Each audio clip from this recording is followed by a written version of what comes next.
주시고 또 주님이 허락하신 이 귀한 날 첫 시간을 주님께 예배하게 하심을 감사합니다. 예배를 통하여서 주의 뜻을 알게 하시고 먼저 주의 나라와 주의 뜻을 구할 수 있는 하나님의 자녀가 되게 하여 주시옵소서. 성령의 능력을, 은사를 우리 안에 부어주셔서 저희들 이 땅에 복음을 전하는 자가 되기를 원합니다. 온 세상에 하나님의 그 사랑, 그리스도의 향기를 드러낼 수 있는 아버지 하나님의 거룩한 일꾼 되게 하여 주시옵시고, 우리가 밟는 모든 땅이 주님이 허락하신 땅이며 하나님 그 자리에 주의 향기가 드러날 수 있도록 인도하여 주시옵소서. 성령 충만함으로 주님 말씀으로 깨닫게 하시고 주의 일을 행하게 하실 줄 믿사오며 예수 그리스도의 이름으로 기도합니다. 아멘. 네, 오늘 말씀 함께 봅니다. 마가복음 16장입니다. 마가복음 16장 14절에서 20절입니다.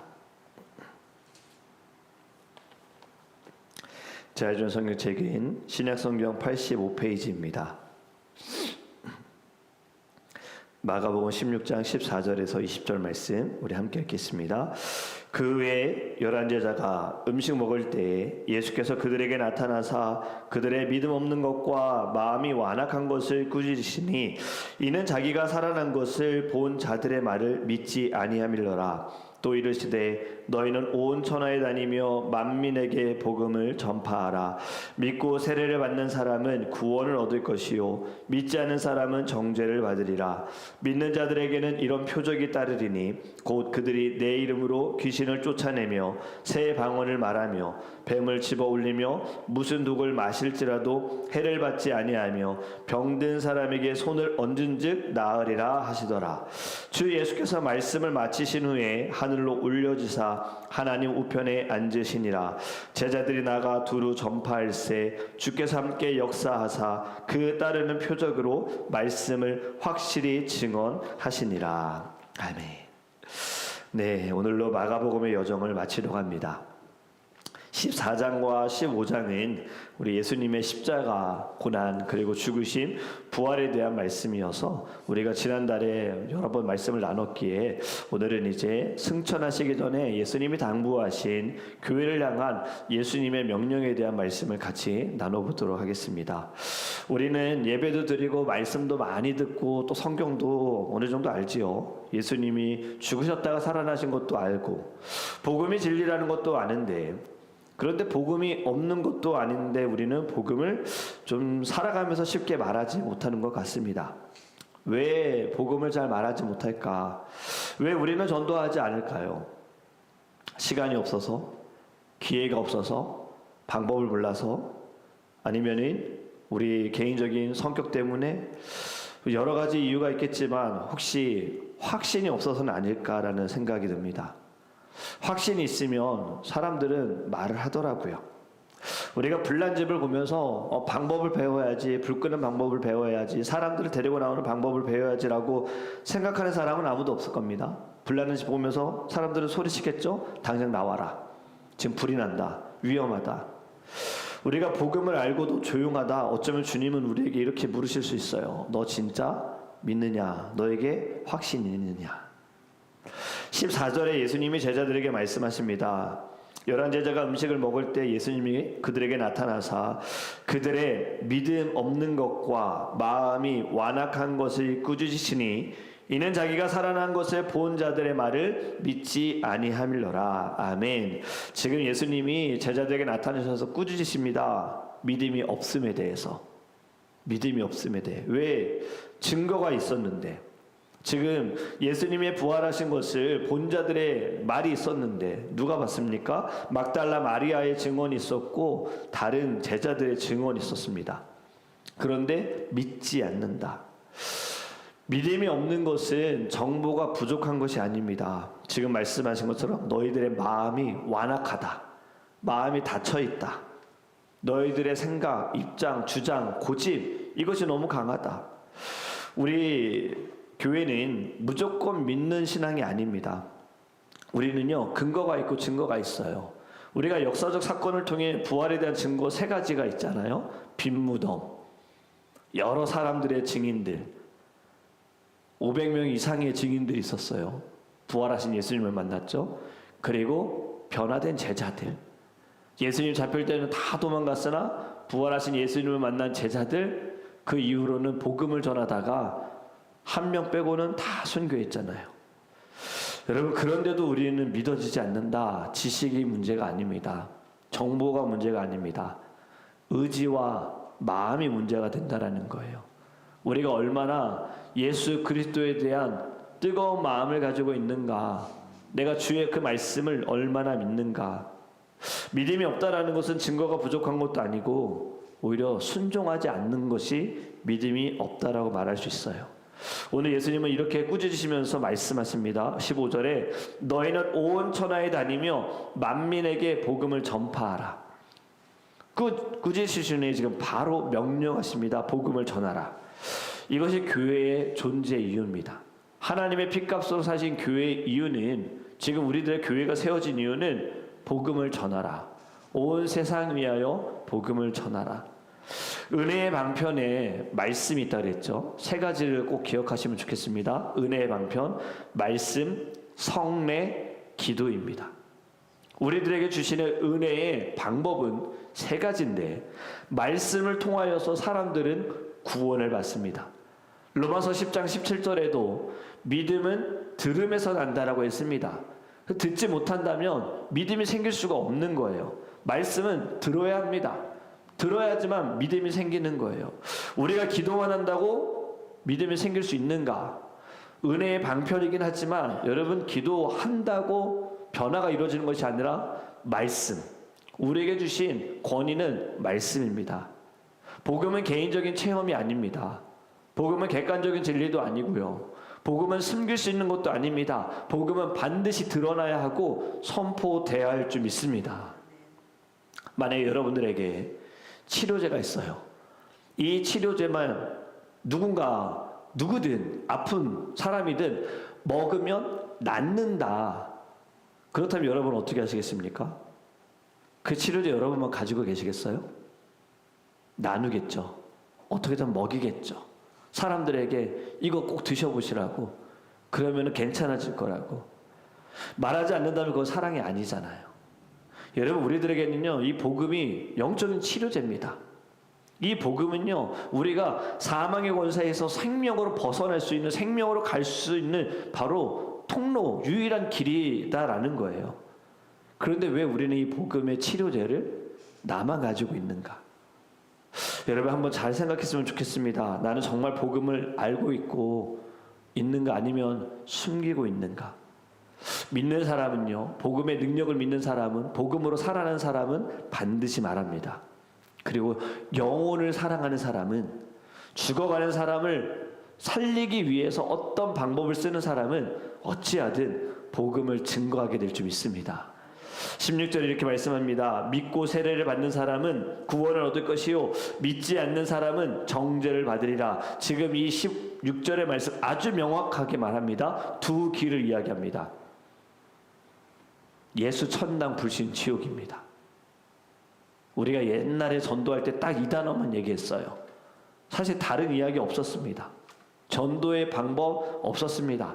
그냥 나가서 딱 외친 거 이거밖에 없어요. 예수 천당, 불신 지옥.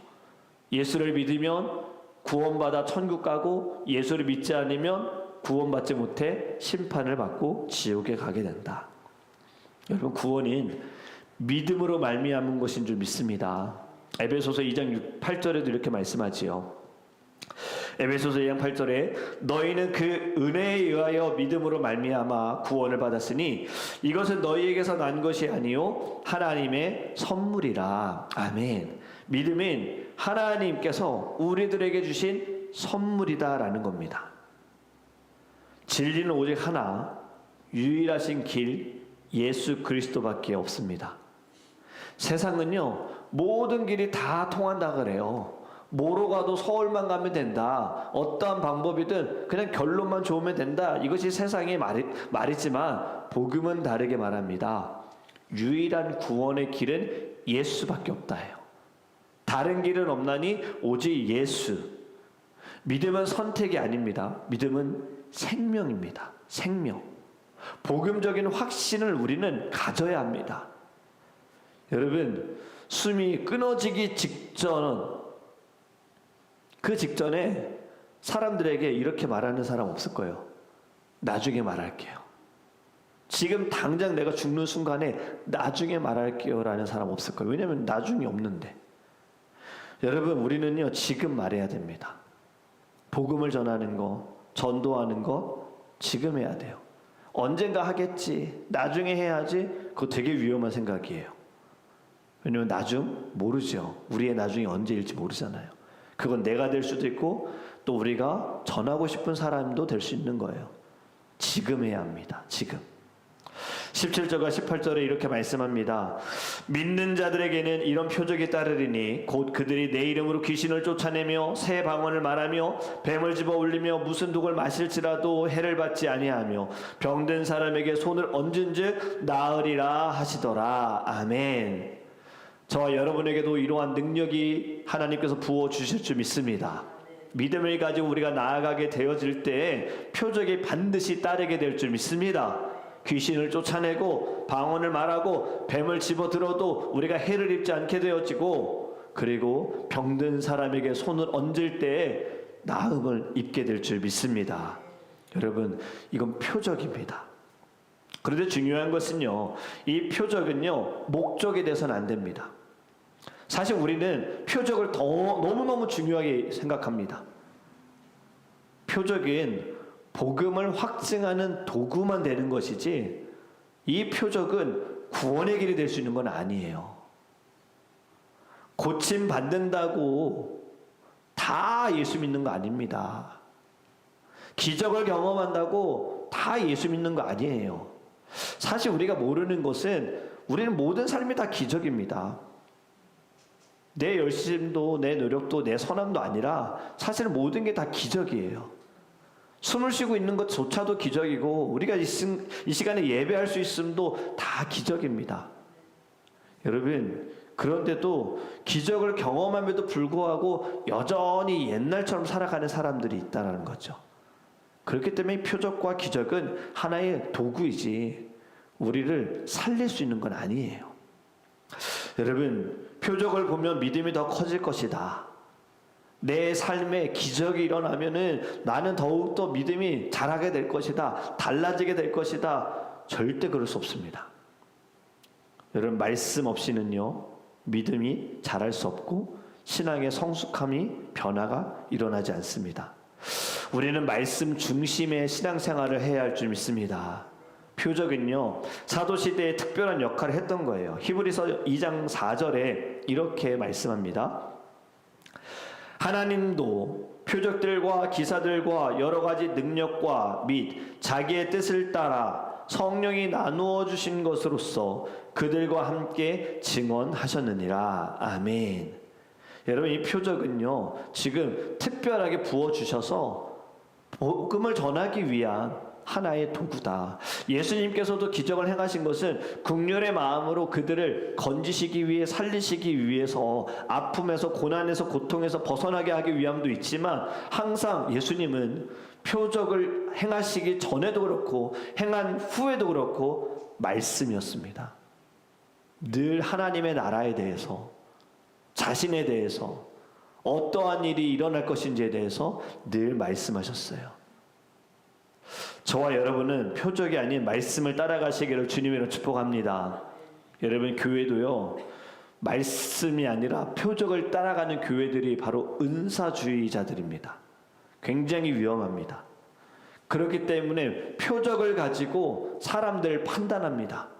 주의 종에게 어떤 기적이 일어나지 않는다? 그럼 주의 종을 인정하지 않는 거예요. 일꾼들도 어떤 기적이 나타나지 않고 표적이 나타나지 않는다? 인정하지 않는 거예요. 여러분, 진짜 믿음은요 표적 따라 살아가는 게 아니에요. 여러분, 표적, 기적은 우리의 손에 우리의 능력이 있는 것이 아닙니다. 하나님의 손에 있는 줄 믿습니다. 병 고침도 하나님의 뜻이 있으면 고쳐지는 거지, 목회자가 뭐 능력이 있어서 손 댔을 때 다 낫게 되어진다면 그럼 여러분 복음 전하기 얼마나 쉽겠어요.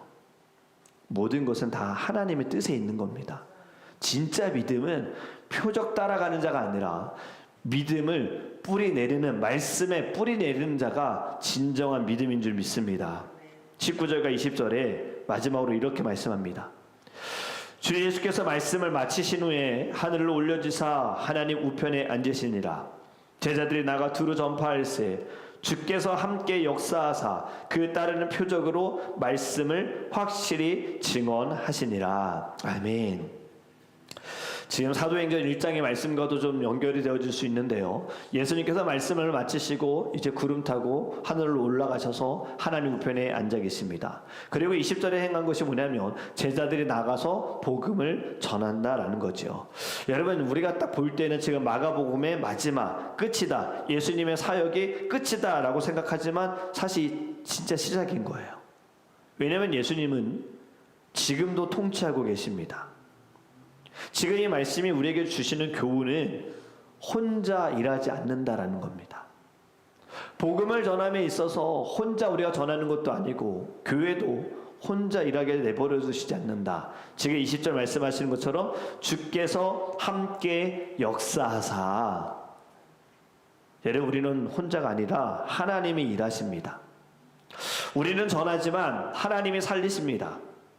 우리는 복음을 나타내지만, 입술로 우리가 말하지만 하나님께서 열매를 거두실 줄 믿습니다. 그것이 고린도전서 3장 6절에 나는 심고 하나님은 자라게 하신다는 거예요. 우리는 말씀을 통해서 씨를 뿌리고 자라게 하시는 분은 하나님이시다라는 거예요. 근데 우리가 뿌리지 않으면 자랄 수가 없어요. 반드시 무언가 우리가 행해야 된다라는 거죠. 하나님의 능력과 하나님의 마음으로 볼 때에는 사실 우리가 씨를 뿌리지 않아도 모든 사람 다 예수 믿게 할 수 있지요. 말씀 한마디만으로도 이 모든 천지를 만들기도 하시고 폐할 수 있는 분이신데, 이 모든 사람이 다 예수 믿게 하는 거 하나님께는 어려운 일 아니지요. 그럼에도 불구하고 하나님께서는요, 강제적인 것이 아니라 우리에게 주신 그 자유의지를 통하여서 예수를 믿을 수 있도록 우리를 사용하신다라는 겁니다. 저와 여러분은요, 복음의 도구입니다. 우리가 전하지 않으면 세상은 들을 방법이 없는 거예요. 왜 주님이 나에게 오셨는가? 물론 우리를 사랑하셨기 때문이지만 우리를 통하여서 주님을 증거하게 하시기 위함입니다. 여러분, 오늘 이제 마가복음의 우리 오랜 여정을 마치는데 마지막을 우리 생각했으면 좋겠습니다. 복음을 전하는 교회, 복음을 전하는 우리 자신이 되었으면 좋겠어요. 여러분이 살아가면서 얼마나 많은 사람들에게 복음을 전해보셨습니까? 전도해보셨습니까? 여러분, 전도라는 것은요, 반드시 내가 복음을 전해서 그 사람이 예수 믿고 우리 교회로 와야지 이것이 전도가 아닙니다. 전도의 개념은요, 전하는 거예요. 전하는 거. 도를 전한다. 하나님의 도를 전한다. 이것이 전도예요. 근데 그 자꾸 숫자를 통하여서 몇 명 전도했고 전도 왕입니다. 우리가 이렇게 많은 이야기들을 하지만 하나님이 말씀하시는 전도는 그냥 전하는 겁니다. 얼마나 우리는 복음을 전하면서 살아갔는지. 우리는 오랫동안 예수를 믿었고 말씀도 알고 복음도 압니다. 고난주간 되어지면 십자가를 볼 때에도 눈물이 있습니다. 그런데 우리가 아직 주님께로 돌아오지 못한 사람들을 보면서 그들을 향하여서 다시 와야 돼요. 예수 믿으셔야 돼요. 예배의 자리 회복하셔야 돼요. 라고 우리는 얼마나 이야기합니까? 혹시 거절을 당할까봐 말하지 못한다. 저도 그런 사람 중에 하나예요. 거절당할까봐. 괜히 이야기했다가 관계가 끊어지면 어떡하지? 이런 생각. 그런데 여러분, 이 마음도 어쩌보면 하나님 주시는 마음이 아니죠. 우리에겐 여러 가지 물론 성향이 있고 성격이 있겠지만요, 복음에 있어서는요, 주님이 우리를 모르시는 것이 아닙니다. 다 아심에도 불구하고 말씀하시는 거예요. 온 세상 위하여 복음을 전하라. 예수님의 제자들 12명의 제자들 다 성격 똑같은 사람들 아닙니다. 다 달랐습니다. 자라온 배경도 다릅니다. 그들의 성격, 사실 어찌 보면 우리보다 좀 특이한 사람들 많았잖아요. 막 화가 나가지고 칼 들어서 종의 귀를 자르는 베드로도 있었고요. 부인하지 않겠다고 그렇게 자신 있게 얘기하기도 하고 의심 많은 사람도 있었고, 네가 크네 내가 크네 막 싸우는 사람들 아무리 봐도 제자들에게서 우리가 배울 것이 없을 정도로 다 성격이 달랐습니다. 하지만 이들이 동일하게 변화된 순간은 부활하신 예수님 만나고 나서예요. 여러분, 우리가 자꾸 복음 전하지 못하고 전도하지 못하는 것, 그거 어쩌면 자꾸 우리가 어떤 익스큐즈를 만들고 있는 것은 아닐까. 부활하신 예수님을 진정 만났다면요, 우리는 어떻게든 복음을 전하게 될 줄 믿습니다. 여러분, 우리는 오늘 선택해야 합니다. 감동받고 끝낼 것인가, 아니면 행동하고 움직일 것인가. 오늘 여러분 한 사람을 떠올렸으면 좋겠습니다.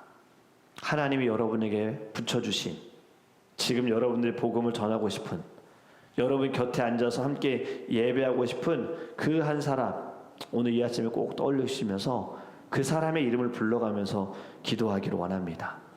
주님, 제가 이 사람 꼭 주님 그 사람에게 복음 전하고 싶습니다.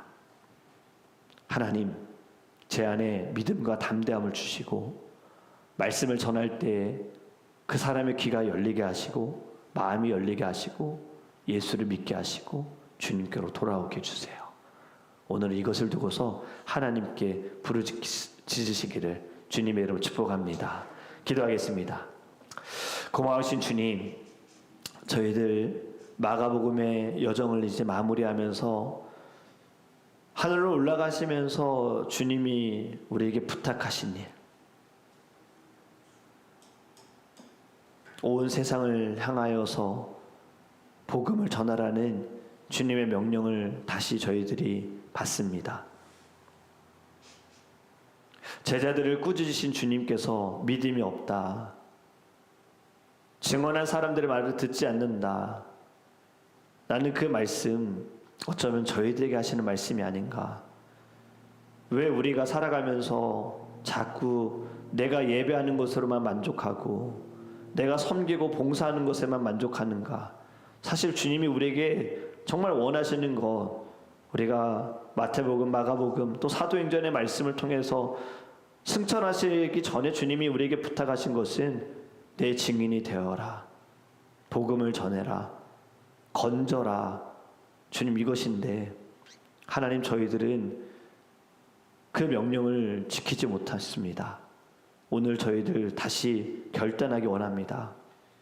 말씀을 듣고 감동으로만 끝날 것인가, 아 좋다, 은혜롭다, 이것이 아니라 사명으로 받을 것인가. 나를 살리신 예수님, 다른 사람도 살리기 원하신다는 것을 깨달아 어찌하든 말씀을 전할 수 있는 그 결단, 하나님 저희들 이 아침에 행하기를 원합니다. 저희들에게 맡겨주신 사람들이 있습니다. 태신자, 우리의 마음에 품게 하신 사람, 자꾸 내 눈에 내 마음에 생각나는 사람, 꼭 주님께로 돌아와야 하는 사람, 이 자리에 앉아 있어야 할 사람, 하나님을 바라봐야 하는 사람, 저도 이 아침에 그들의 이름을 불러가면서 하나님께 기도합니다. 주님의 때에 반드시 돌아올 줄 믿습니다. 저희들에게 믿음과 담대함을 허락하여 주시고, 이것저것 생각하고 따지고 재고 계산하고 그리고 복음 전하는 것이 아니라 나를 살리시고 나에게 진정한 평안을 주신 예수님을 믿고 하나님 어찌하든 저 영혼 살리고자 하는 마음으로 말씀을 나눌 수 있도록 우리의 입술을 열어 주시옵소서. 또 이 아침에 간구하는 모든 기도의 제목들도 주님 하나도 땅에 떨어지지 않고 주님 다 들으시고 주님 응답하여 줄 줄 믿사오며 우리와 함께 하시는 살아계신 예수 그리스도의 이름으로